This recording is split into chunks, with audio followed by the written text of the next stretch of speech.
Hi, everybody. It's Megan Malden, your Saline County 4-H agent. And right now we are in the middle of July, and that means that we're all outside. We're enjoying the great outdoors. We're exercising. We're doing yard work. We're going swimming. We may be cooking out on the grill. And as fun and as healthy and great as all of that is, we also have to be mindful of the risks that are involved with some outdoor activities, especially in the summer. So, today, let's just talk a little bit about summer safety tips and how to keep yourself safe while we are outside having fun this summer. So, today we're going to talk about a few different kinds of summer safety. And depending on what summer activity you're taking part in, that's going to change which safety tips you have to consider. For example, if you are swimming or boating, the safety tips that you're going to keep in mind are going to be a little bit different than if you were grilling underneath a covered patio. It's important to always think about the activity that you're engaging in and to apply the safety tips that are most practical. Before we can talk about sun safety tips, it's important to know the risks involved with sun exposure. Those risks include sunburn, skin cancer, dehydration, and heat stroke. Skin cancer is the most common cancer, and it's the biggest long-term risk from sun exposure. Just a single blistering sunburn in childhood can more than double the risk of developing skin cancer later in life. Dehydration and heat stroke are also things that we have to be concerned about. A low fluid intake can quickly lead to dehydration when you're being active in the summer months. Heat stroke can occur whenever our body overheats, and this risk is greatest whenever the humidity is high. This is because sweat doesn't evaporate off of our skin quite as quickly when the humidity is high, and sweat is the way that our body tries to regulate its internal temperature. To prevent sunburn and subsequently reduce your risk of skin cancer, always use a sunscreen and a chapstick that are SPF 30 plus when going out in the sun. Also, cover up whenever it's comfortable and appropriate. You can wear a wide-brimmed hat, long sleeve shirts and pants, and sunglasses to protect your eyes. Finally, limit your exposure to the sun. Don't be out any longer than you have to, and try to reduce your activity to the hours when the sun is less intense. When exercising outdoors, it's important to hydrate. Avoid sugary, caffeinated beverages and instead reach for water. Sports drinks also have their place because they replace the salt that we lose in our sweat. Also, you should avoid exercise during the hottest part of the day.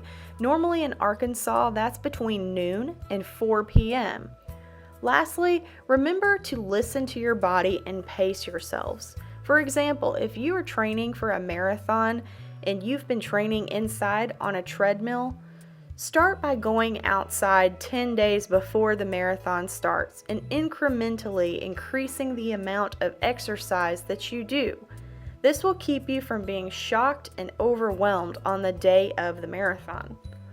While sun safety is still important during water activities, there are also additional water safety tips and risks that you need to consider.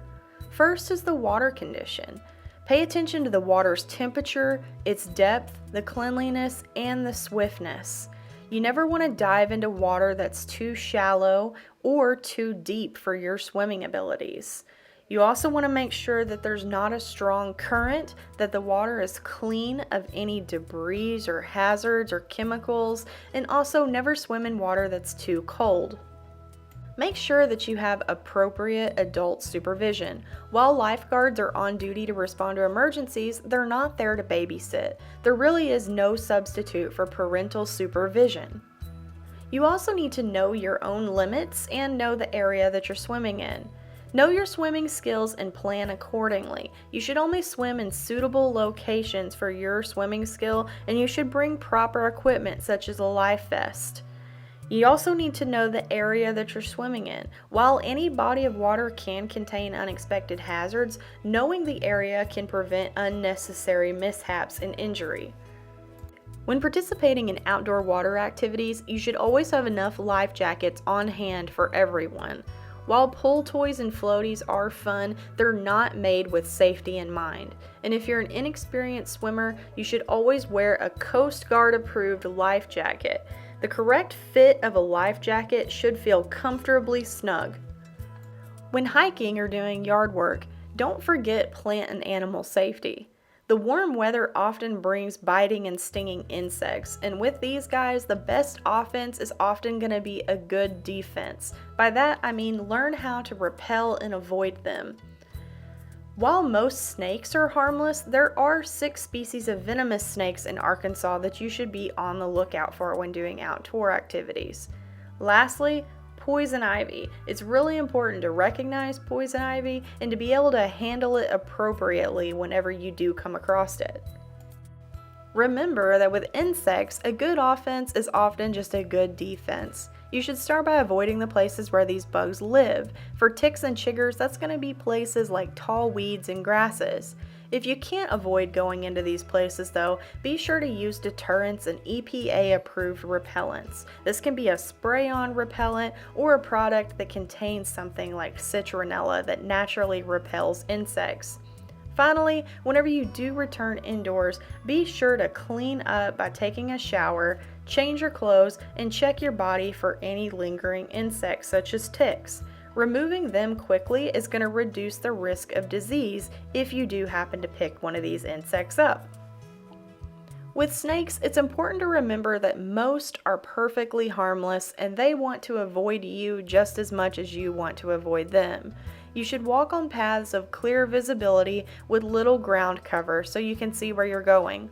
Since snakes are most active at night during the hot summer months, use a flashlight when walking at night and look where you step or where you place your hands. If you do happen to encounter a snake that's venomous or you don't know what it is, give it space and walk away. It will leave on its own. Poison ivy is abundant and it can be found almost anywhere. It grows as a vine either on trees, across the ground, or even in the cracks of sidewalk. And the best thing to do is to learn to identify it and avoid it. One way that people identify it is they remember leaves of 3, let it be. Now, this isn't foolproof. There are some other vine-like plants in Arkansas that have 3 leaves on them, but this will help you. And it's important to remember that poison ivy, the margins of the leaf aren't always going to be the same. Sometimes it's smooth, sometimes it's lobed. Poison ivy can be different colors depending on what season it is throughout the year. So if you're in doubt and you think it might be poison ivy, it's best just to avoid it. You don't have to have direct skin contact with poison ivy to experience an allergic reaction. For this reason, you should avoid burning or mowing it with a lawnmower because this can release the oils into the air and still cause an allergic reaction if you breathe it in. If you do happen to encounter it in your yard, make sure that you use gloves to safely remove it. Finally, we all love great grilled food in the summertime, but it's important to keep our food safe. Whenever picnicking or grilling, remember to keep perishable foods cool in an ice chest or a refrigerator until they're ready to cook and serve. To avoid cross-contamination, keep your raw foods separated, either in the packaging they come in from the store, Ziploc baggies, or Tupperware. Also, utensils and surfaces should be cleaned regularly or when switching between raw food and cooked food. Whenever you're grilling, make sure to cook the food to its proper internal temperature to avoid foodborne illness. While some foods don't have to be cooked all the way through, such as a tasty steak, some foods do have to be cooked until they're well done, such as chicken. To be on the safe side, purchase a meat thermometer and then you can know the exact internal temperature of your food. Summer activities are fun and they are healthy. They're good for us in so many ways, both mentally and physically. But just remember while you're having fun with your summer activities to plan ahead and take the proper safety precautions. This will keep you and your loved ones safe. I hope that you guys enjoyed this video and learned some helpful summer safety tips. For additional resources, you can check out www.uaex.edu/summer. Remember to have fun this summer and stay safe.